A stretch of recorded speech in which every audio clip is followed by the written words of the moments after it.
So now we're going to talk a little bit about artboards. If you right click on the move tool, you'll get the artboard tool. When you select that, you'll see these circles on each edge of your artboard. If you click on any one of those, it'll create a new artboard in that location. So if you click on the one on the bottom, it'll create an artboard below your existing artboard.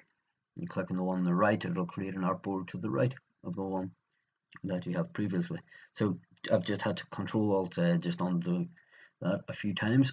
You can also click on your artboard in the layers panel and press Control J. That will make a duplicate of the artboard and duplicate all the content within it. You can delete the content you don't need as you see fit. For this, what I am now going to do is just undo that again a few times. I'm going to click on this plus symbol to the right of my homepage artboard. Creates a new artboard to the right of it. And up at the top here, you'll see the small cog. I would suggest turning auto size canvas off. Shouldn't really be an issue whenever we're working with it if we work with shapes, but can do some really funky and horrible stuff whenever you're working with images. I'll maybe discuss that at a further point, but for now keep it off. Now all I'm going to do is go into my layers panel and rename that artboard to products page. Okay, so you can think about these artboards as each one of them is a new screen. Okay, if we go up to view now and down to new guide layout, you may be able to see that the guides from our previous homepage were dotted lines there. What this allows us to do, and is demonstrated by the dotted lines, that this new guide layout that we're creating is independent of any other guide layouts that we have applied to an existing artboard. Okay, so I can create a 4-column grid on this one and click OK, and it does not affect the 12-column guide that we created earlier. So you can have custom guides depending on what your actual layout requires. What I'm going to do now is select the product ranges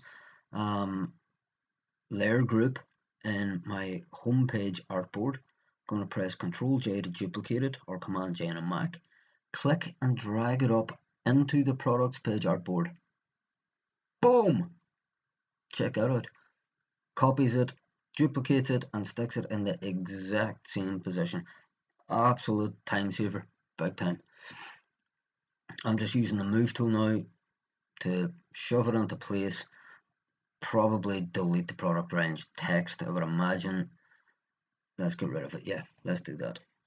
You can just hit delete, or you can drag and drop it down into the trash can icon there at the bottom of the layers panel, whichever works best for you.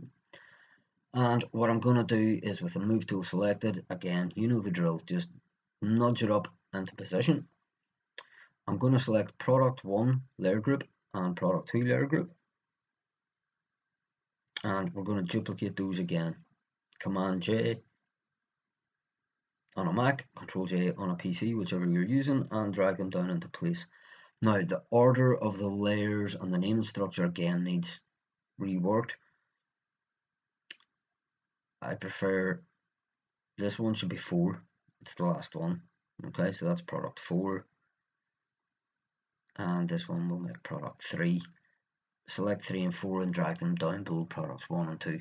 I kind of tend to work top to bottom, left to right with my layer structure, and where I'm figuring out what order they should be. And again, we'll just duplicate those again, drag them down into place. We'll rename our layer groups, so we'll drag them into place first. Product 3 copy will make product 5. Product 4 copy will make product 6. So that's it, pretty much. I can take copy out of the name of that. We've got a full product range within our products page artboard. And we've got a homepage artboard as well. Now, you'll see everything is in there in order visually, how it should be. It matches our design.